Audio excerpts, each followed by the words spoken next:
ඒකනේ සංදේශය. දැන් සින්දුව කියන්නකෝ. අයියෝ. කියන්න. පාවෙලා කොඩුවක සිනවතෙමින් ජීවිතේ හීනයක් මම තෝ කියන් හිමි හිමින් නැවතිලා තව හිතුවොතින්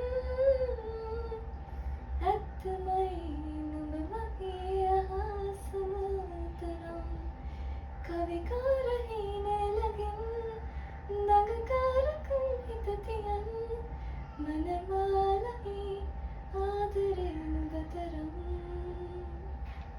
මනමාලයි ආදරේ නුඹ තරම් හොඳයිද? සංදේශය. දන්නවද?